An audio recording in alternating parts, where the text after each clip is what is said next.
Welcome to Healthy Lifestyle Tips, your source for insightful research-based advice.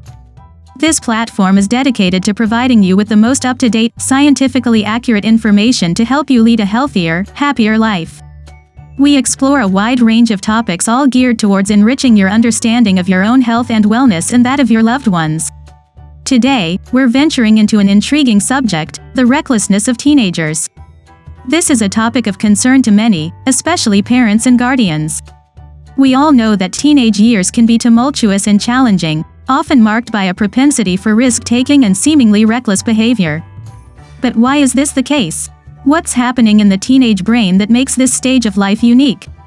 In this video, we will delve into the science and psychology behind teenage recklessness, drawing on the latest research and studies. We're excited to embark on this journey of discovery with you. Stay tuned as we delve into why teenagers sometimes make reckless decisions.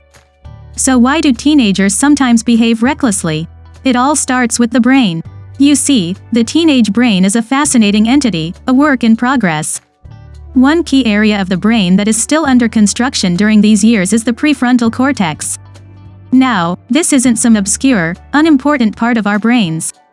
Quite the contrary, the prefrontal cortex is responsible for decision-making and risk evaluation. Imagine the prefrontal cortex as the brain's CEO making executive decisions on our behalf. It weighs potential risks and benefits before we choose to act. But in teenagers, this CEO is still learning the ropes, still figuring out how to make those critical judgments. Research has shown that this part of the brain continues to develop and mature well into our mid-20s. So when teenagers are faced with decisions, they're often doing so without a fully developed risk assessment tool.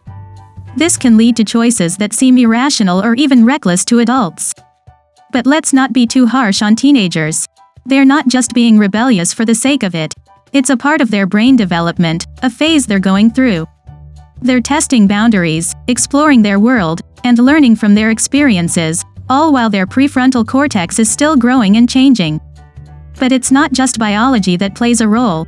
Let's take a look at the social factors. Teenagers are not just influenced by their developing brains but also their social environments. Let's delve into these social factors, shall we? First up is peer pressure. We've all heard the phrase, if your friends jumped off a bridge, would you? It might sound cliché, but it actually holds some truth.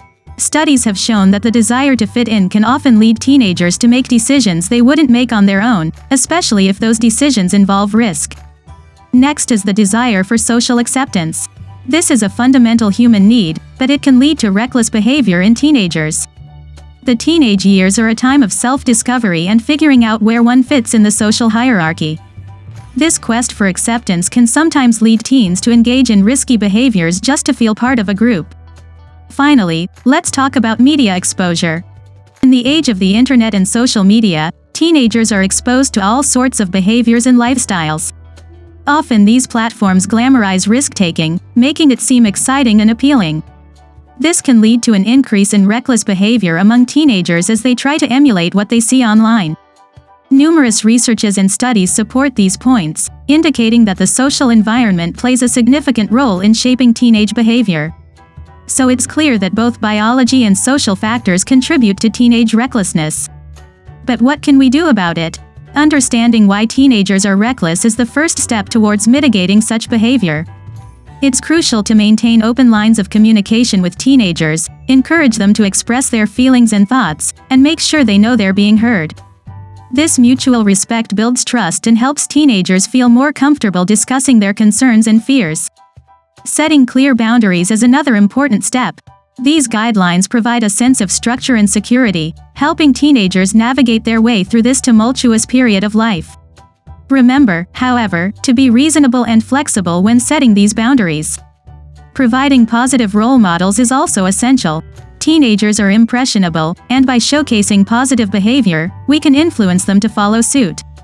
This could be anyone from a family member to a public figure who exemplifies admirable qualities.